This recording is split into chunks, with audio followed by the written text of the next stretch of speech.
Hello friends, जैसा कि aspirants competitive exam की तैयारी करते हैं, स्पेशल तौर पे सिविल सर्विसेज एग्ज़ाम की, जिन्हें लोक सेवा परीक्षा कहते हैं। यह मुख्यतः दो प्रकार की होती है, संघ लोक सेवा आयोग और राज्य लोक सेवा आयोग। तो यदि हम बात करते हैं स्कूलिंग टाइम की, जैसे कि 10th क्लास या 12th क्लास की, तो हर एक तीसरे बच्चे का सपना ये होता है जो अपने आप को टैलेंटेड समझता है या जिसमें पढ़ने की अभिरुचि होती है, उसके अंदर जो बनने का शौक़ होता है वो ये होता है कि मैं भी डीएम बनूंगा, डिस्ट्रिक्ट मजिस्ट्रेट, जैसा कि हम जानते हैं कलेक्टर। और स्टेट सर्विस के लिए जो तैयारी करते हैं उनका सपना होता है तहसीलदार बनना और एसडीएम बनना। अदर पोस्ट होती हैं, पर इनको जो है मेन पोस्ट माना जाता है, जो जनरली पब्लिक के कांटेक्ट में ज़्यादा आते हैं।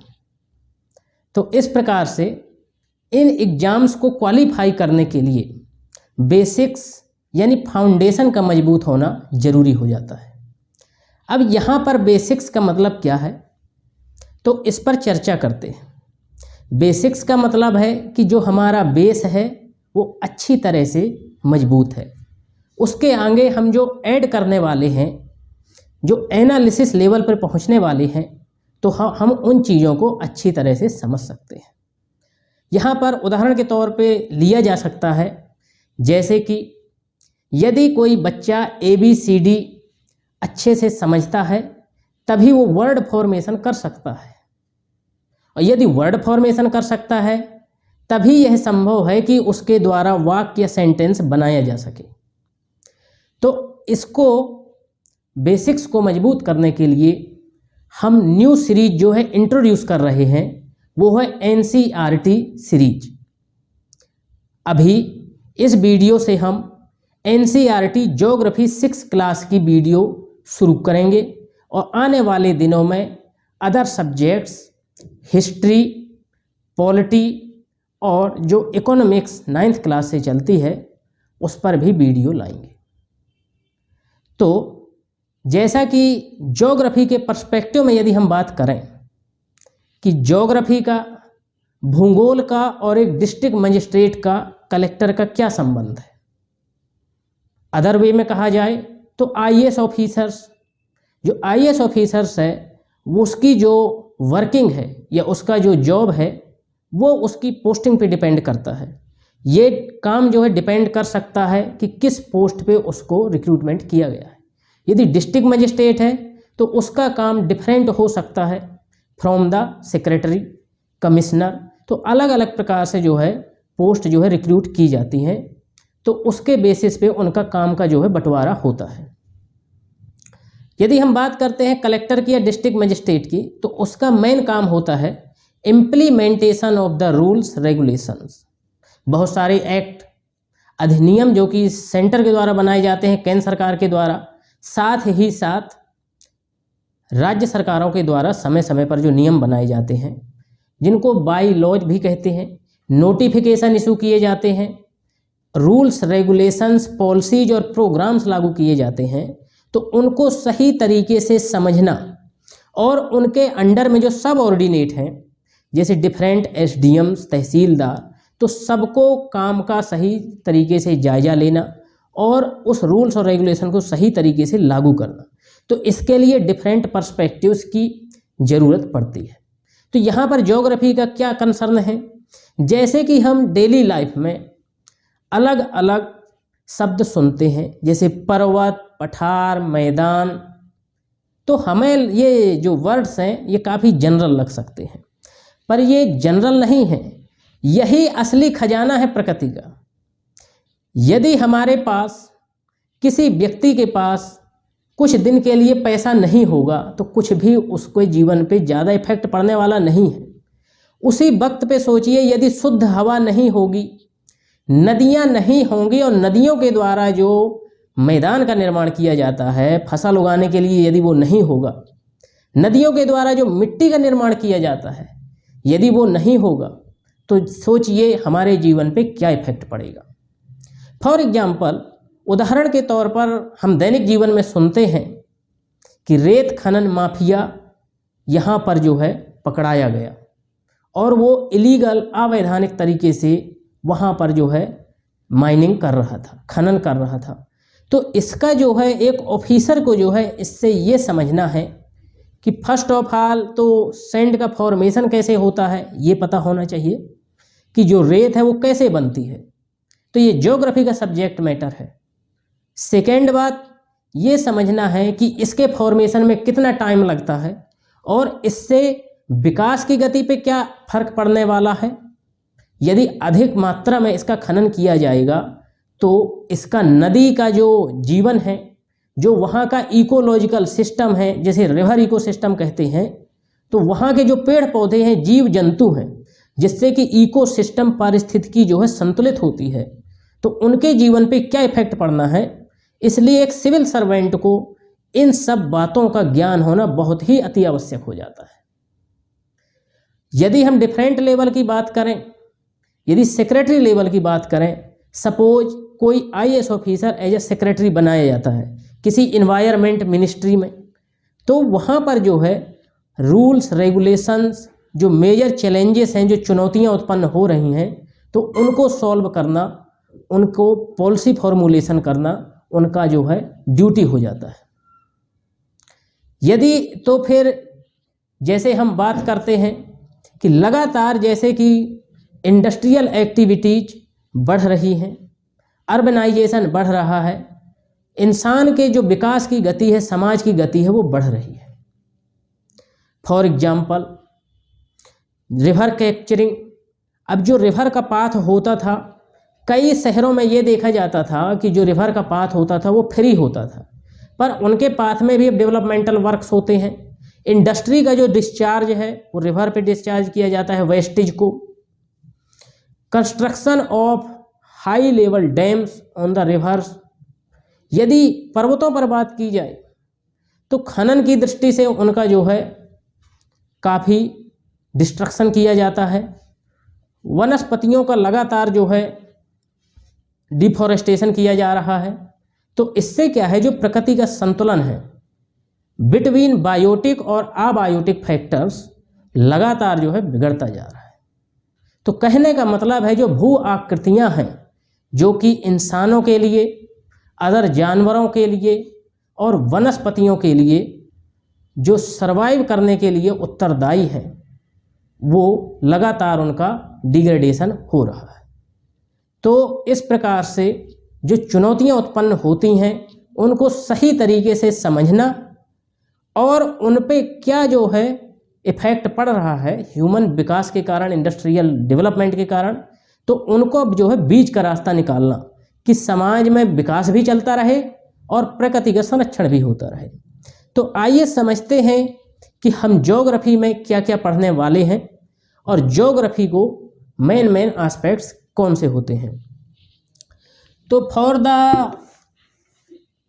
For the making study easier, हमें जो है पढ़ाई को आसान बनाने के लिए इन द पर्सपेक्टिव ज्योग्राफी, उसको विभिन्न भागों में बांटा गया है। जैसा कि हम जानते हैं ज्योग्राफी, जियो means earth, graphy mean description. तो जो हम बात करते हैं ज्योग्राफी की जनरली, वो अर्थ सरफेस के बारे में बात करते हैं। अर्थ सरफेस, तो जो मेजर हैपनिंग्स हैं वो अर्थ सरफेस पे कौन कौन सी हो रही हैं। अब यहाँ पे जो कि अर्थ सरफेस का जो है संबंध नीचे गहराई में, जैसे कि क्रस्ट, जो क्रस्ट है उसका संबंध जो मेनली जो अर्थ पे पड़ता है लैंड फॉर्म्स पे, उसका कुछ भूमि के अंदर तक संबंध होता है। तो यहाँ सरफेस को कुछ भूमि के गहराई तक लिया जाता है। अब चूंकि सरफेस में जो लैंड फॉर्म्स हैं या भू आकृतियाँ हैं, जानवर्स हैं, वनस्पतियाँ हैं, तो उन पे जो प्रभाव पड़ता है वो एटमॉस्फेयर यानी वायुमंडल का अधिक प्रभाव पड़ता है। तो यहाँ सरफेस में वायुमंडल और कुछ गहराई तक क्रस्ट को लिया जाता है। तो इस प्रकार से जो ज्योग्राफी में पर्वत, पठार, मैदान और विभिन्न भू स्थलाकृतियों की जो स्टडी की जाती है उसको कहते हैं जीमॉर्फोलॉजी। तो यहाँ हम ज्योग्राफी का डिवीजन कर सकते हैं। तो जैसे कि ये, तो यहाँ पर जीमॉर्फोलॉजी, जियोमॉर्फोलॉजी, तो यहाँ पे हो जाएगा study of land forms, study of land forms. तो जीमॉर्फोलॉजी में क्या है, जो भू स्थलाकृतियाँ हैं उसका अध्ययन करते हैं। तो इसको क्या है कि अभी जो बेसिक्स की क्लासें हैं लाइक 6 to 10, तो उसमें मेजर क्लासिफिकेशन देखने को नहीं मिलेगा। जब अपर क्लास पर पहुंचेंगे 11th-12th में तो उसमें क्लासिफिकेशन मिलेगा और ग्रेजुएशन लेवल पे प्रॉपरली क्लासिफाइड किया जाता है। इसी प्रकार वायुमंडल जो है कहीं की या किसी प्लेस की जलवायु को अफेक्ट्स करता है। उसमें चलने वाली विभिन्न तरीके की हवाएं, वहाँ का टेम्परेचर, वहाँ का रेनफॉल उस क्षेत्र की जलवायु को डिसाइड करता है। तो जलवायु की स्टडी को कहते हैं क्लाइमेटोलॉजी। तो यहाँ पे क्या हो जाएगा, climatology, study of climate, study of climate and atmosphere,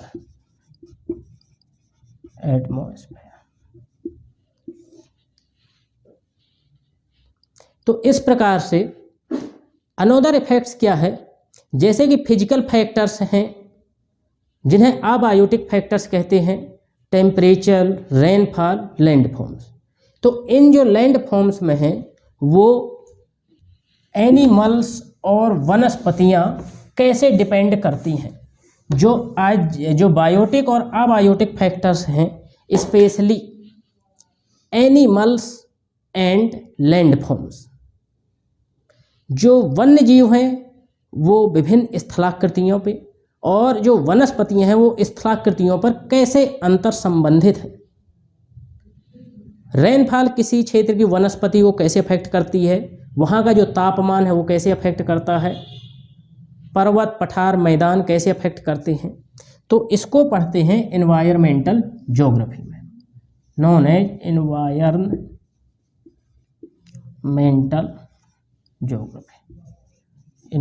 geography. तो स्टडी रिलेशनशिप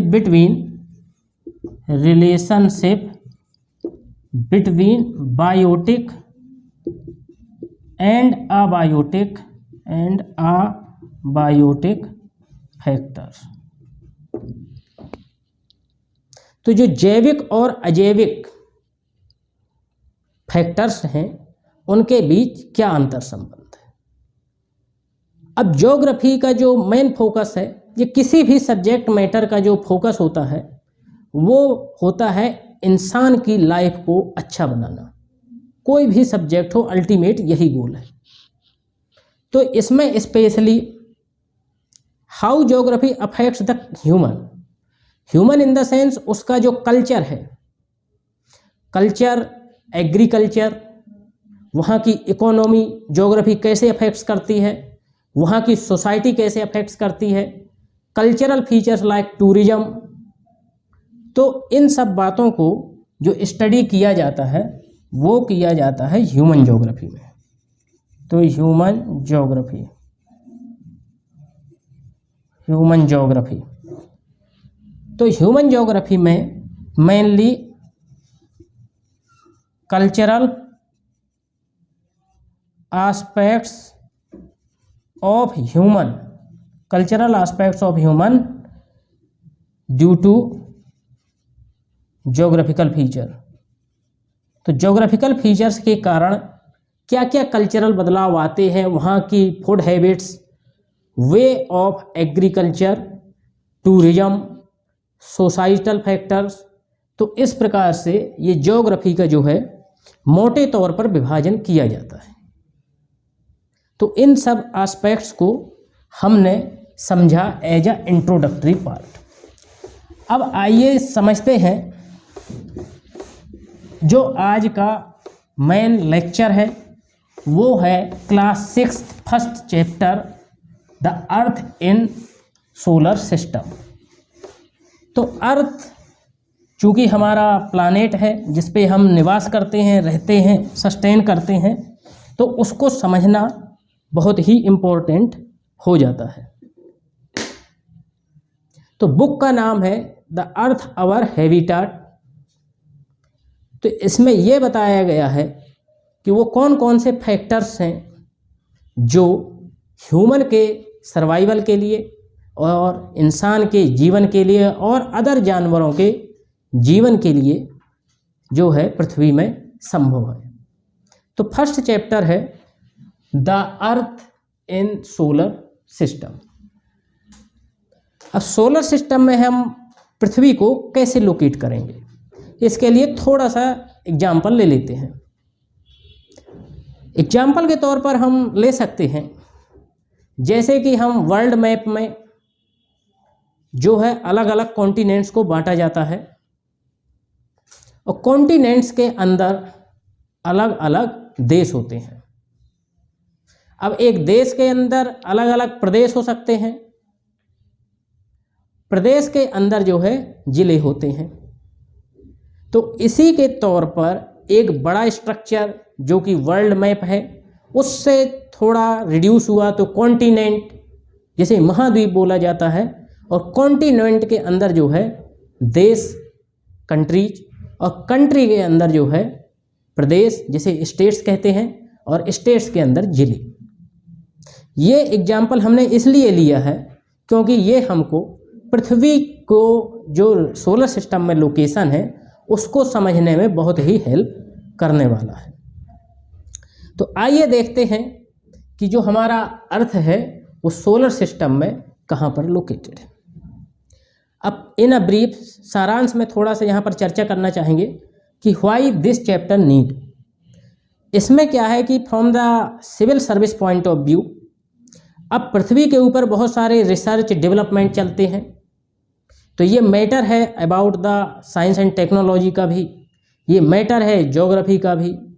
तो कुल मिला के पृथ्वी में जो संभावनाएं हैं और जो अदर सैटेलाइट लाइक मून में संभावनाएं तलाशी जा रही हैं, तो अभी जो हाईएस्ट जो कंप्लीटली ह्यूमन सर्वाइवल हो अर्थ में ही है।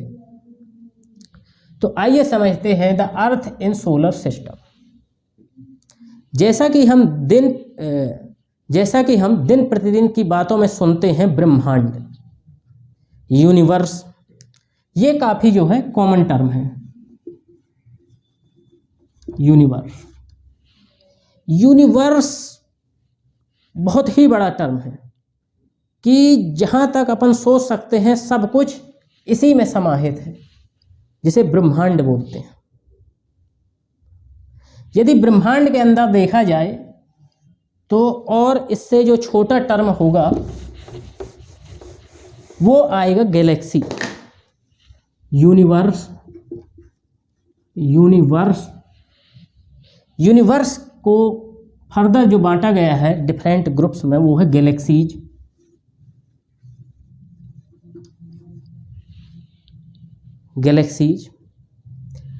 अब गैलेक्सीज को जो है फर्दर डिफरेंट ग्रुप में बांटा जा सकता है। अब पर्टिकुलर गैलेक्सी में जैसे सोलर सिस्टम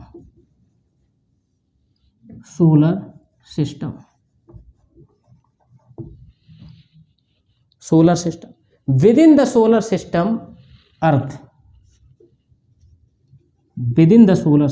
अर्थ, तो इस सोलर सिस्टम में जो अर्थ लोकेटेड है वो यूनिवर्स में इस प्लेस पर जो है अपन इसको फाइंड कर सकते हैं कि universe millions of group of stars that is galaxies, with in the galaxies different systems that is solar system, और सोलर सिस्टम के अंदर जो है डिफरेंट प्लैनेट्स जिनको ग्रह कहते हैं, उपग्रह कहते हैं, उसमें अपना अर्थ लोकेटेड है। अब आइए समझते हैं कि सेलेसियल बॉडीज क्या है। जैसे हम सुनते हैं खगोलीय पिंड, सेलेसियल बॉडी। इसको हिंदी में कहते हैं खगोलीय पिंड। खगोलीय पिंड। तो ये मुख्यतः दो प्रकार के होते हैं खगोलीय पिंड। एक तो जिनकी स्वयं की हीट और लाइट होती है, heat and light its own. जिनकी खुद की हीट और लाइट होती है उसको कहते हैं स्टार। इनमें खुद की प्रक्रिया के द्वारा लाइट और हीट जनरेट की जाती है। स्टार का जो एग्जाम्पल है वो सन है। सूर्य भी एक तारा है, परंतु अदर तारों की अपेक्षा जो सूर्य है वो पृथ्वी के नज़दीक है, इसलिए साइज में, आकार में वो अदर तारों की अपेक्षा काफ़ी बड़ा दिखाई देता है। और जो इसके अलावा जिनकी खुद की हीट नहीं होती है और वो खुद की लाइट नहीं जनरेट करते हैं, उनमें मेनली है प्लैनेट्स, सैटेलाइट,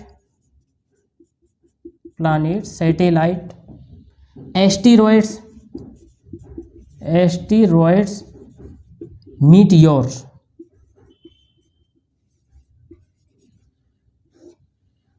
तो इसमें प्लैनेट्स हैं, सैटेलाइट हैं, एस्टेरॉयड्स हैं, मीटियोर्स हैं।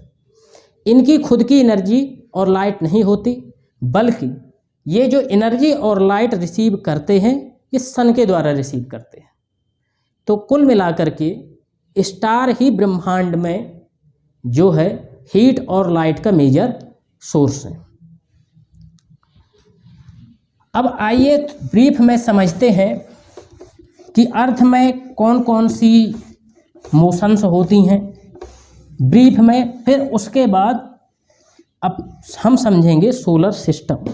सोलर सिस्टम में सन के बारे में बात करेंगे, प्लैनेट्स के बारे में बात करेंगे, बट प्लैनेट्स के बारे में स्पेशली अर्थ के बारे में बात करेंगे। उसके अलावा मून के बारे में बात करेंगे जो कि नेचुरल सैटेलाइट है, और एस्टेरॉयड्स एंड मीटियोर्स।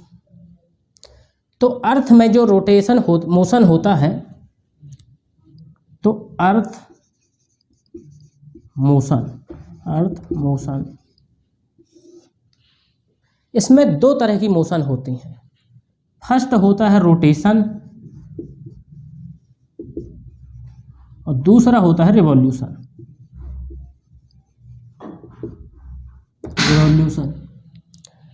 तो जैसे कि ये अर्थ है,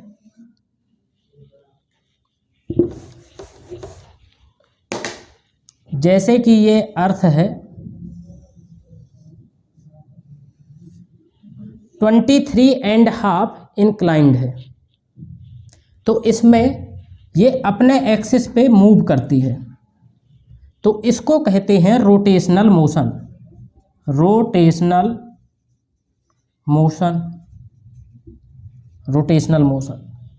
तो ये दिन और रात होने के लिए इम्पोर्टेंट है। रोटेशनल मोशन से दिन और रात का हैपनिंग्स होता है। नेक्स्ट है रिवॉल्यूशन। फॉर एग्जाम्पल ये सन है, तो इसके चारों तरफ अर्थ एक चक्कर लगाती है, तो इसको कहते हैं रिवॉल्यूशन। तो इसकी जो डिफरेंट स्टेजेस होती हैं वो आने वाली क्लासों में जो है डिटेल में बताया गया है। तो उसकी जो डिफरेंट लोकेशंस, पोजीशंस होती हैं, उनके बेसिस पे जो है उनके बेसिस पे सीजन्स का डिपेंड करता है, एज वेल एज क्लाइमेट। तो उससे मौसम निर्धारित होते हैं। तो इस प्रकार से ये थी अर्थ की रोटेशन एंड रिवॉल्यूशन। तो इसी से रिलेटेड पूर्णिमा और अमावस्या को भी यहाँ पर समझना जरूरी हो जाता है। जिस प्रकार से ग्रह सूर्य का चक्कर लगाते हैं, उसी प्रकार से उपग्रह भी ग्रहों का चक्कर लगाते हैं। चंद्रमा उसमें से इम्पोर्टेंट है। तो यहाँ पर दो टर्म इम्पोर्टेंट हो जाते हैं। फर्स्ट है पूर्णिमा, पूर्णिमा, full moon night, full moon night. तो पूर्णिमा को ही इंग्लिश में जो कहते हैं वो कहते हैं फुल मून नाइट। नेक्स्ट हो जाता है अमावस्या, अमावस्या। तो इसको जो कहते हैं वो कहते हैं न्यू मून नाइट। तो new moon night, new moon night, new moon. तो इसको आइए समझते हैं कि पूर्णिमा और अमावस्या कैसे हैपनिंग होती है, इनका जो इंसिडेंट होता है वो कैसे होता है, और इनका जैसे हम कहते हैं कि आज पूर्णिमा है, चंद्रमा पूरा दिखाई दे रहा है, बल्कि चंद्रमा पूरा दिखाई नहीं देता है, चंद्रमा का एक पार्ट ही हमेशा दिखाई देता है। क्योंकि चंद्रमा के द्वारा जो अर्थ का चक्कर लगाने में समय लिया जाता है वो 27 डेज होता है, 27 डेज जो चंद्रमा के द्वारा पृथ्वी का चक्कर लगाया जाता है। और जो चंद्रमा के द्वारा अपने एक्सिस में खुद चक्कर लगाया जाता है, एक्सिस मतलब खुद, वो अपने आप में भी जो है घूमती है चंद्रमा, उसका भी 27 डेज होता है। तो चूंकि दोनों का टाइम पीरियड सेम है, तो हम जो पृथ्वी पर उपस्थित हैं तो चंद्रमा का हमेशा एक भाग ही देख पाते हैं।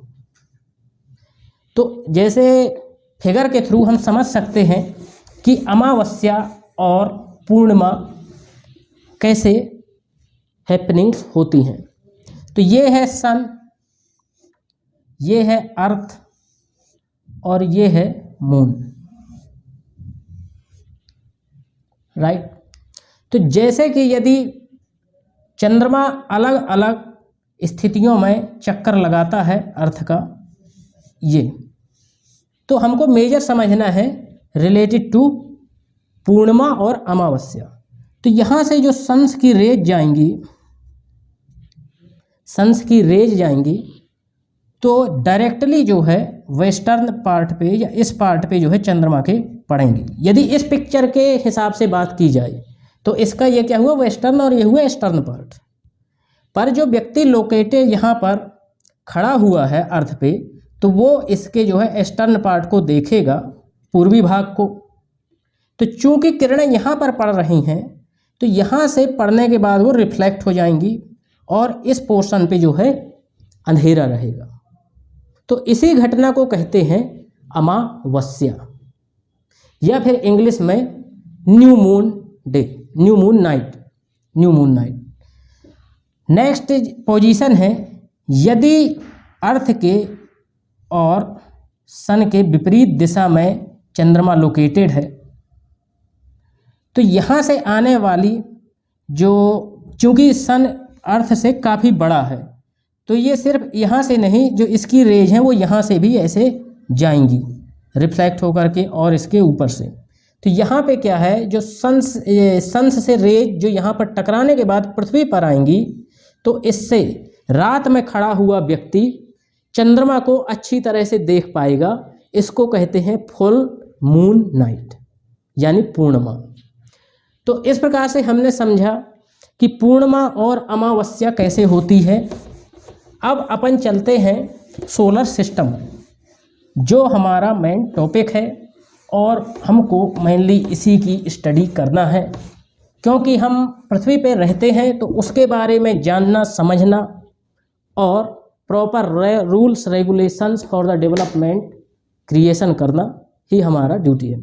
तो आइए समझते हैं सोलर सिस्टम। सोलर सिस्टम, तो सोलर सिस्टम में मेनली जो centre of the solar system है वो है सन। सन के चारों तरफ जो सेलेसियल बॉडी यानी खगोलीय पिंड चक्कर लगाते हैं उनको कहते हैं प्लैनेट्स। प्लैनेट्स के चारों तरफ जो खगोलीय पिंड चक्कर लगाते हैं उनको कहते हैं सैटेलाइट। सैटेलाइट। मार्स और जुपिटर इन द सेंस मंगल और बृहस्पति ग्रह के बीच कुछ खगोलीय पिंड पाए जाते हैं जिसको कहते हैं एस्टेरॉइड्स। एस्टेरॉइड्स। अब सूर्य के चारों तरफ कुछ रॉक्स के टुकड़े यानी चट्टानों के टुकड़े जो कि सिलिकॉन, निकेल और आयरन के बने होते हैं चक्कर लगाते हैं जिनको कहते हैं मीटियोर्स। तो हम इनको डिटेल में पढ़ने वाले हैं। अब सैटेलाइट में जो हमारा मेन फोकस होगा वो होगा मून के ऊपर, because moon is satellite, natural satellite of earth. तो आइए मूव करते हैं सबसे पहले सन। तो सन के बारे में स्टडी करते हैं। सन, यदि हम सूर्य की बात करते हैं तो सन इज अ स्टार। सूर्य एक तारा है जिसकी खुद की हीट और लाइट है। तो यहाँ पर केमिकल रिएक्शन के द्वारा खुद की ऊष्मा और प्रकाश जो है उत्सर्जित किया जाता है सन के द्वारा। अब सन और पृथ्वी के बीच जो डिस्टेंस है वो है 15 करोड़ किलोमीटर।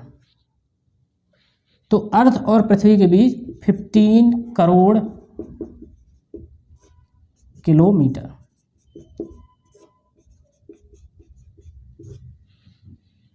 सूर्य जो है अदर जो सोलर सिस्टम की जो सेलेसियल बॉडीज हैं उसको प्रकाश और ऊष्मा देने का मुख्य तौर पर काम करता है। इसी के कारण पृथ्वी पर जो है जीवन संभव है। तो हमने जाना अबाउट द सन। तो सन जो है मेन हीट जनरेटिंग और लाइट जनरेटिंग सेलेसियल यानी खगोलीय पिंड है। अब बात करते हैं अर्थ की। अर्थ जो पृथ्वी है वो एक ग्रह है, प्लैनेट है, प्लैनेट जो कि सूर्य के चारों तरफ चक्कर लगाता है।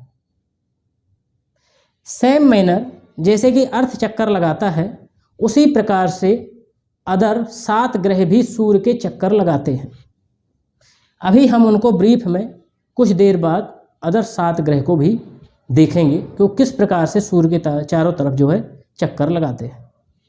अब अर्थ के बारे में जो इम्पोर्टेंट बात है जैसा कि ग्रह है वो ये है कि अर्थ ही एक ऐसा ग्रह है जहाँ पर जीवन की अच्छी तरह से संभावनाएं हैं। और इसमें जो संभावनाओं का जो जीवन का मेन कारण है वो ये है कि अर्थ ना तो ज़्यादा अत्यधिक ठंडी है और ना ही ज़्यादा अत्यधिक गर्म है। साथ ही साथ यहाँ पर जल की उपलब्धता और वायु की उपलब्धता जो है सही तरीके से जीवन की सभी संभावनाओं को विकसित करता है। तो ये था अर्थ का जो मेन सैटेलाइट है वो है मून, उसको हम सेपरेट पढ़ने वाले हैं। अब अर्थ को जो है ब्लू प्लैनेट भी कहा जाता है। Blue planet, blue planet. Earth को ब्लू प्लैनेट इसलिए कहा जाता है क्योंकि अर्थ का जो 71% भाग है वो जल से समाहित है। तो इसको इसी की वजह से ब्लू प्लैनेट कहा जाता है। अर्थ की जो साइज और स्ट्रक्चर है वो वीनस से मिलती है, तो इसलिए इसको वीनस को जो है अर्थ का जुड़वा ग्रह भी कहा जाता है। अब आइए समझते हैं मून के बारे में।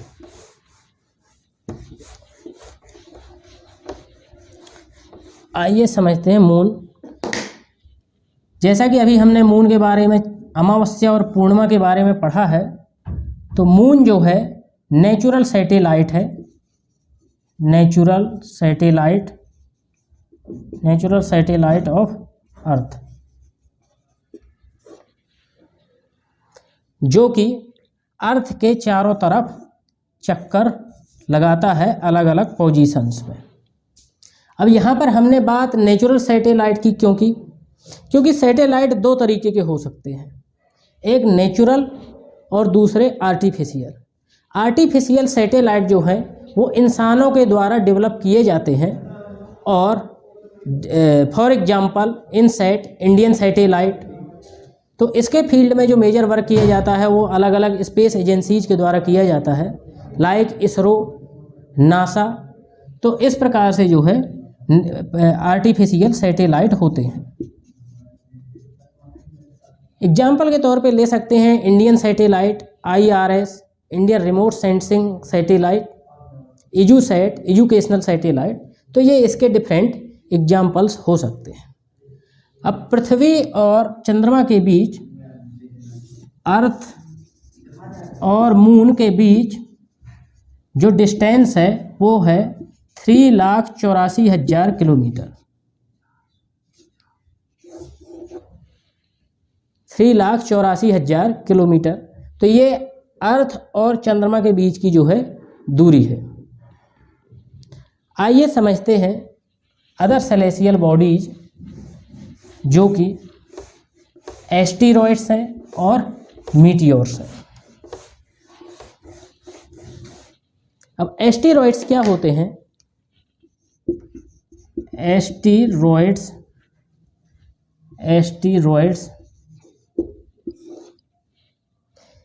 जैसे कि ये मार्स है और ये जुपिटर। मार्स और जुपिटर्स के बीच जो है खगोलीय पिंड पाए जाते हैं, जो कि मेनली सिलिकेट,